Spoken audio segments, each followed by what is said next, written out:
Good morning to all.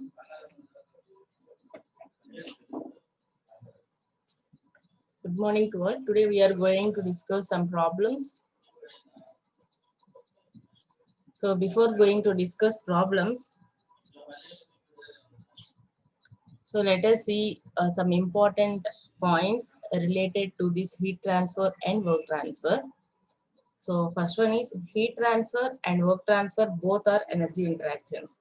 That means both the heat transfer and work transfers are the forms of energy, and the heat transfer is taken as one of the energy interaction, as well as the work transfer is also another form of energy interaction. And next, both are observed in the boundary only. Both heat transfer and work transfer are observed to be a boundary phenomena.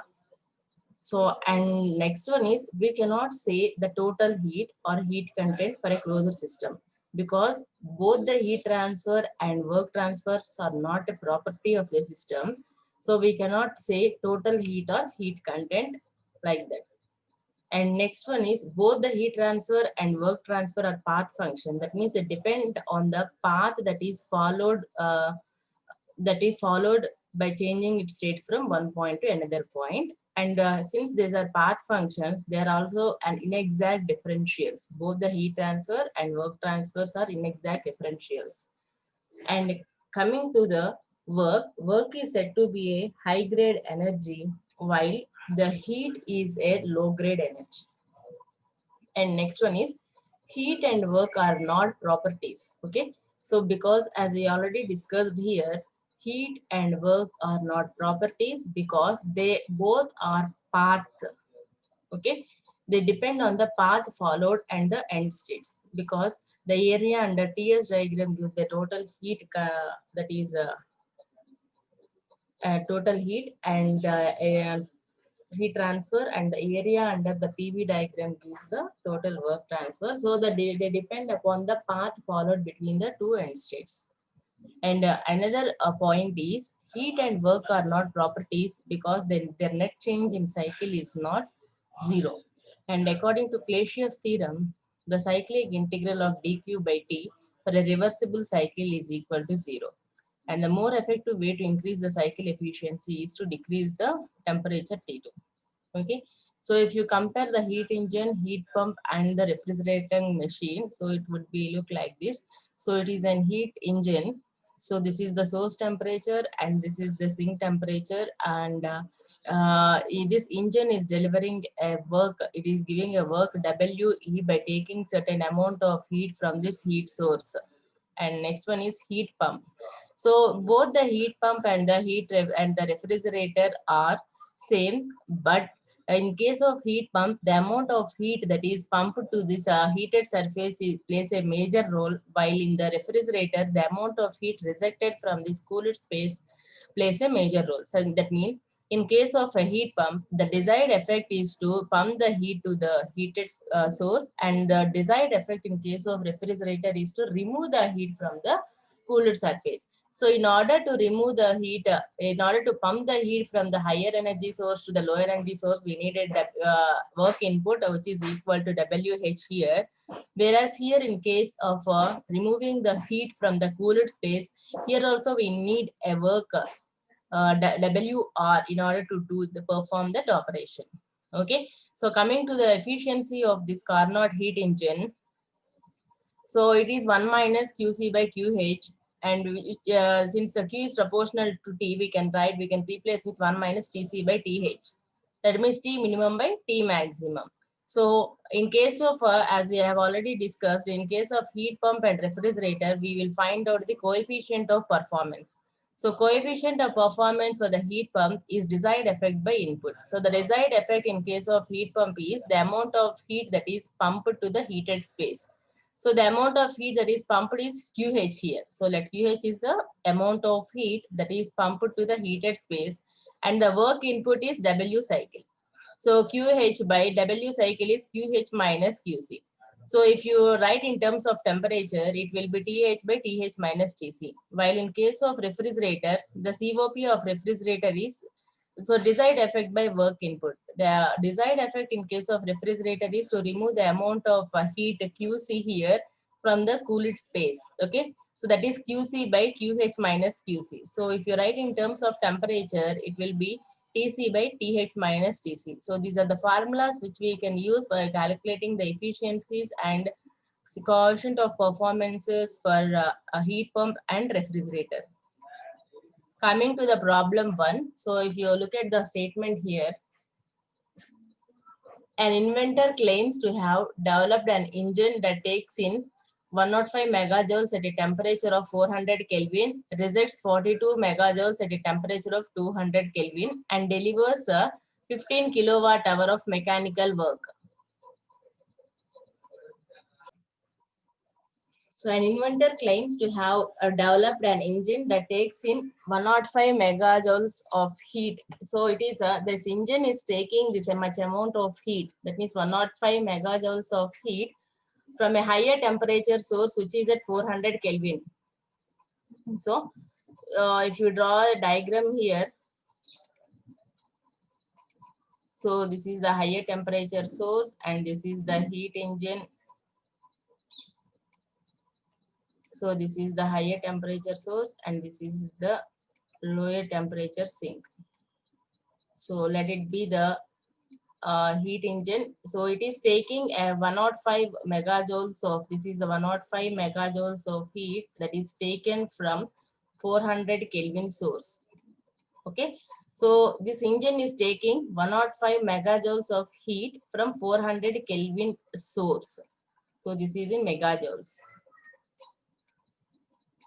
So similarly, it is rejecting a heat to 42 megajoules sink. So the amount of heat that is rejected to sink is 42 megajoules. So I am writing it as 42 megajoules here.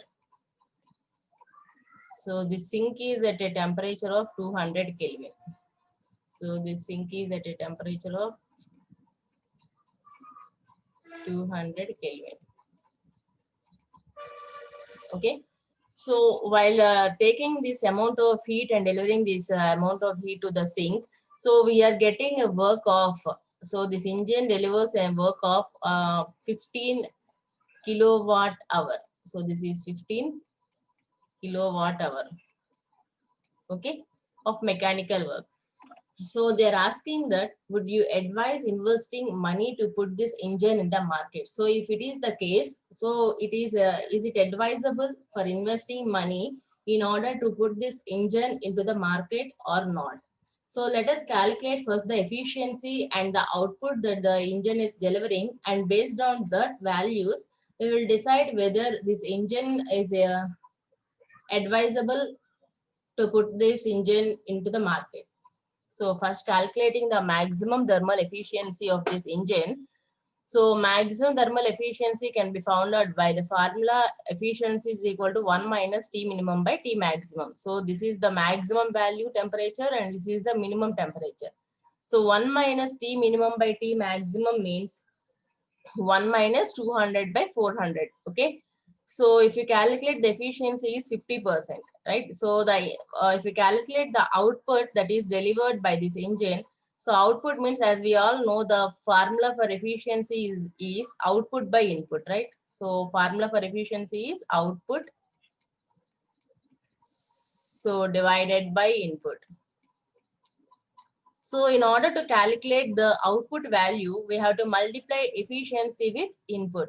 Okay. So efficiency we got here is 15%. So 50%. So I am writing 0.5 into input. So what is the input we are giving?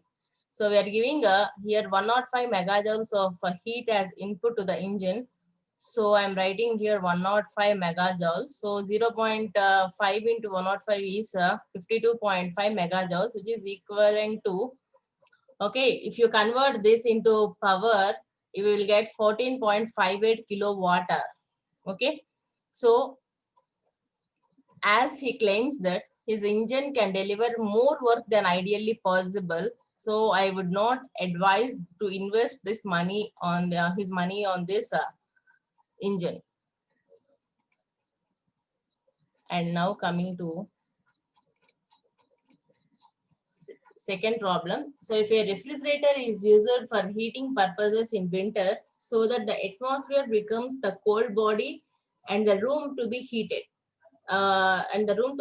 becomes the hot body. How much heat would be available for heating for each kilowatt input to the driving motor? And the COP of refrigerator is given as 5, and the electromechanical efficiency of the motor is given as 90%. So how does this compare with resistance heating? So this is the question that is asked here. So here they are using a refrigerator. So this is used for heating purposes in winter. Okay, so this refrigerator is used for heating in winter. So heating means the atmospheric air. It becomes so there are two higher body temperature source and lower body temperature sinks, as we discussed in the previous problem. So the atmosphere becomes the colder body here in this case, and the room to be heated becomes the hot body. Okay, so this is the higher temperature source. That means room becomes the higher temperature source, and the atmosphere surrounding the room becomes the cold body sink. Okay, so they are asking how much heat would be available for heating each kilowatt input to the driving motor. And the COP of refrigerator is given as 5, and the electromechanical efficiency of the motor is given as 90%. So how can we compare this with resistance heating? That's what they are asking. So if we are going to find out the coefficient of performance, which is given by desired effect by the input we have given. Okay, so the desired effect is, and here the relation between the COP of refrigerator and COP of heat pump is COP of refrigerator is equal to COP of heat pump minus 1. So since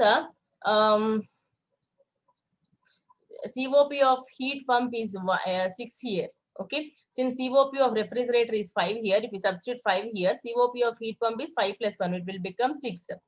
Okay, COP of heat pump becomes 6. So 6 is equal to the desired effect is the amount of heat that is supplied divided by the amount of heat that is supplied to the hotter body divided by the input we are giving. Okay, so this is the formula. So now if we want to calculate the input that we are giving, so W becomes H by 6. Okay, so but here the efficiency is given as, the motor efficiency is given as 90%. Okay, so the electrical energy that is required E can be written as, so if electromechanical efficiency is output by input. Okay, so output means the work we are getting, and input means since it is electromechanical work, so we are giving electrical energy as input. Okay, from that we are calculating electrical energy as E is equal to W by efficiency. So W here can be written as H by 6. So I am substituting W is equal to H by 6. So the electrical energy that is required can be obtained as 18.52% of heat. Okay, in terms of direct heating. So H can be calculated here as H is equal to 100 by 18.52. So this is for 100%. So if we calculate this in kilowatts, we will get 100 by 18.52 kilowatt by kilowatt of work. That is H value is 5.3995 kilowatts. Okay. So coming to the next problem.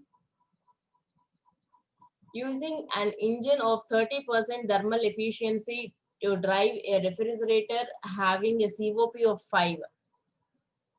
So here they are using an engine of 30% thermal efficiency. So the thermal efficiency of the heat engine is 30%. So this engine is used to drive the refrigerator.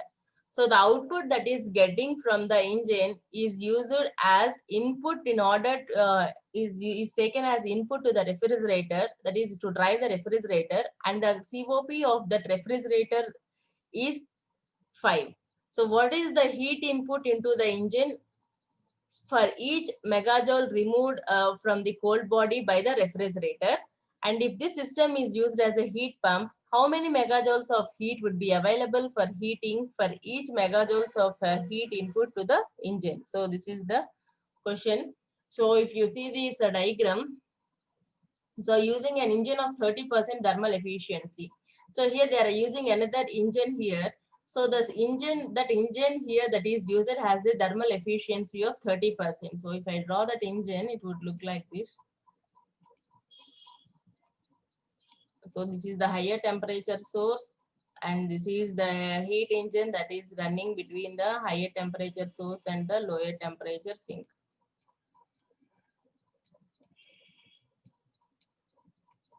So this is the engine. So while running this engine, we are getting some amount of work as input. That work is used here. The same work is used here to drive this heat pump, right? So the heat pump that is running here has the coefficient of performance of 5. So the coefficient of performance for this heat pump is 5. Okay, so they're asking what is the heat input into the engine. So here, in order to run this engine, we need certain amount of heat input. That means we have to take some certain amount of heat, Q1 or QH, from the higher temperature source. So how much heat that is required for the as an heat input to this engine in order to remove each megajoules of heat from the cold body by the refrigerator.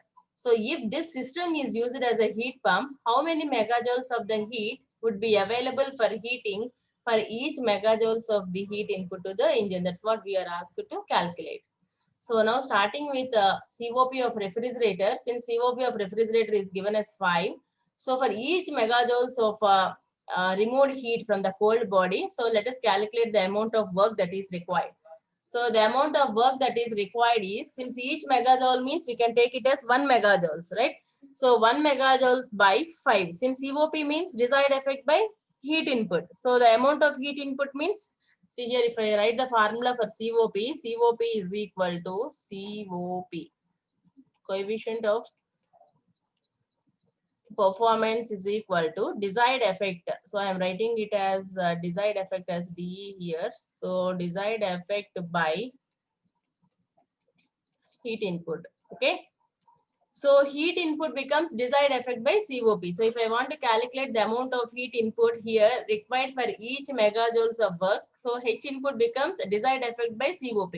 So the desired effect is to remove the 1 megajoules of heat from the cold body, and the COP value is 5. So 1 by 5 becomes the heat input that is required. So 1 by 5 means if I convert this megajoules into kilojoules, so I will multiply that with 1000. So I will get 200 kilojoules. So for 200 kilojoules work output of the heat engine, so efficiency is 30%. Okay. So we have to supply heat. So how much amount of heat that is supplied is 200 divided by this 30%. Okay, it will become 666.67 kilojoules. So now we have to get the relation between COP of heat pump and the COP of the refrigerator, because they are asked that if it is used as a heat pump. So we should get the relation between this heat pump and the refrigerator. Okay. So the relation between the COPs of heat pump and the refrigerator is COP of heat pump is equal to COP of refrigerator plus 1. Since COP of refrigerator is given as 5, 5 plus 1 becomes 6. So the heat pump COP is 6, and the amount of heat input to the heat engine is 1 megajoule. So if you take these two, so work output becomes 1 into this 0.3 megajoules, which will become 300 kilojoules. So this becomes the input to the heat pump. So if you calculate the COP of heat pump, which is a desired effect by heat input. So the desired effect is for the heat pump, the amount of heat that is pumped to the higher temperature body, that is Q1, divided by, so the amount of input we are giving here is W. W is the amount of work we are giving as input, right?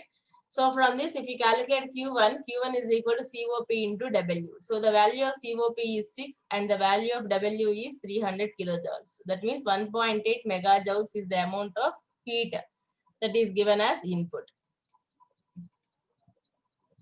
And coming to the fourth problem here, an electrical storage battery which can exchange heat only with a constant temperature atmosphere goes through a complete cycle of 2 processes. Okay. So they are taking an electrical storage battery. So this battery will exchange heat only with a constant temperature atmosphere. Okay. So this battery is exchanging heat only with the atmosphere. So thus completing a cycle of 2 processes. In process first 1 to 2, if you consider the process from 1 to 2, 2.8 kilowatt hour of electrical workflow into the battery, while 732 kilojoules of heat flow out of the atmosphere. So if you take this as a battery, okay. So in the process 1 to 2, 2.8 kilowatt hour, since work is given to the system, electrical flow in work flow, since electrical work is flowing into the battery, we can take it as work that is done on the system. So work done on the system can be taken as negative. Okay. So I'm writing it as negative, and it is taking 2.8 kilowatt hour of electrical work that is flowing into the battery, and 732 kilojoules of heat flow out of the atmosphere. So the amount of heat that is rejecting out of the atmosphere here is 732 kilojoules. Okay. So this is the process 1 to 2. So in the process 1 to 2, we are the system. If you consider this battery as one system, so 2.8 kilowatt hour of work is done on the system, and 732 kilojoules of heat is rejected from the system. So both are taken as negatives. That is for the process 1 to 2. So while we consider the process 2 to 1 here, 2.5 kilowatt of the work flow out of the battery. Since work is done by the system, we can take that work as positive. So since your 2.4 kilowatt hour of work is flowing out of the battery, so this work can be taken as plus W here. So plus W is equal to 2.4 kilowatt hour. So for this case, we are asked to find out the heat transfer in the process. So in the 2 to 1. So in the process 2 to 1, we are asked to find out what is the amount of heat that is transferred for this first case. Okay. And secondly, if the process 1 to 2 has occurred as above, does the first law or the second law limit the maximum possible work process 2 to 1? What is the maximum possible work? We have to find out. So if the maximum possible work that is found out here, that means that is obtained in the process 2 to 1, what will be the heat transfer in that same such case? Okay. So first we will find out the heat transfer in the process 2 to 1. So in this case, let us find out the amount of heat that is transferred. So for the process 1 to 2, as we know, if we apply, so this is a process, we can apply the first law of thermodynamics for the process, which is Q is equal to delta E plus W. Okay, Q here is minus 732. Since heat is rejecting from the system, we can take it as negative. Minus 732 is equal to E2 minus E1 minus.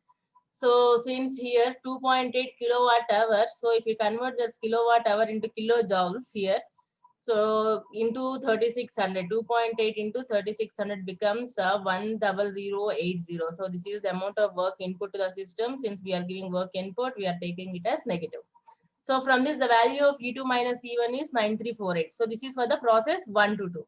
So similarly, if you calculate for the process 2 to 1, if you apply the first law of thermodynamics, Q2 to 1 is equal to E1 minus E2 plus W2 to 1. So E1, see, we have calculated here E2 minus E1. Okay, final state minus initial state. Okay, here also final state minus. So here we need E1 minus E2, that is minus of this term. So minus 9348 here plus 8, the amount of work done by the system is 8640, 8640. So the amount of heat transfer in the process is getting as minus 708 kilojoules. So since it is negative, we can say that heat is flowing out to the atmosphere. That is, heat is rejecting from the system. And second, so the second law limits the maximum. So they're asking whether the second law limits the maximum possible work for the process 2 to 1 or not. So yes, the second law limits the maximum work possible, because as the electrical energy stored in the battery is a high grade energy, so it can be completely converted into work. Okay. So the amount of work is given as 9348. And third one, they're asking to find out the, if the maximum possible work was obtained in the process 2 to 1, what will be the heat transfer in the process is minus 9348 plus 9348, that becomes 0 kilojoules. Okay. So coming to the problem 5 here, a household refrigerator is maintained at a temperature of 2 degrees centigrade. So we are taking one household refrigerator and it is maintained at a temperature of 2 degrees centigrade. Every time when the door is opened, warm material is placed inside the refrigerator and introducing an average of 420 kilojoules, but making only a small change in the temperature of the refrigerator. Okay, so like that, when the door is opened 20 times a day and the refrigerator operates at 15% of the ideal COP, the cost of work is rupees 50 paise per kilowatt hour. What is the monthly bill for this refrigerator?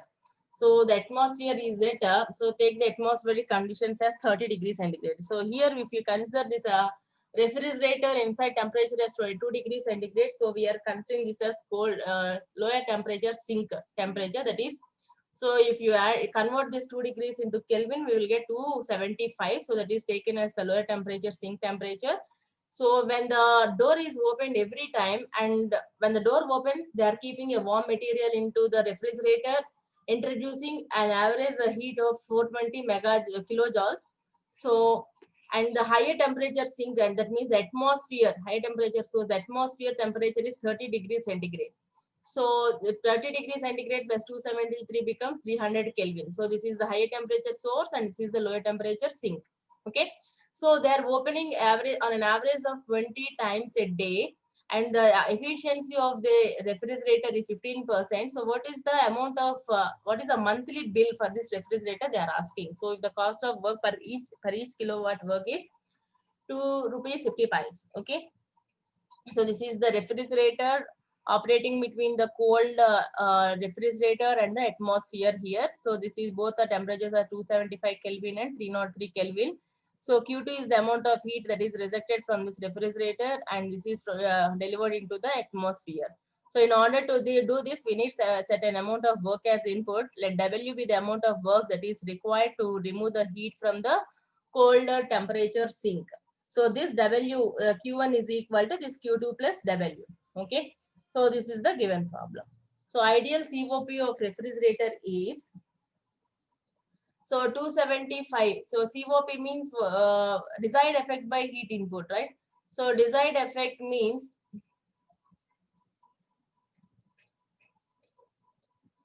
so if you write in terms of heat here or temperatures, 275 by 30 minus 2, which becomes 275 by 28. Okay, 30 minus 2, 28. That is equal to 9.82143.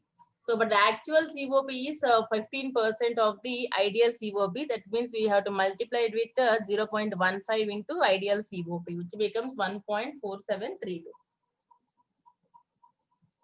Then the heat that is to be removed in a day, Q2 is equal to, so 420, since they have given 420 kilojoules here, so 420, and they are opening 20 times. The door is open 20 times per day. We have to multiply that with 20. So 420 into 20 is 8,400 kilojoules is the amount of heat to be removed in a day. And the amount of work that is required is given by 5,701.873 kilojoules per day. So if you convert this into kilowatt hour per day, it will be divided by 3600, it will give 1.5835 kilowatt hour per day. So if you calculate the electrical bill per month, so this is the amount of work that is required per day. So into 0.32 into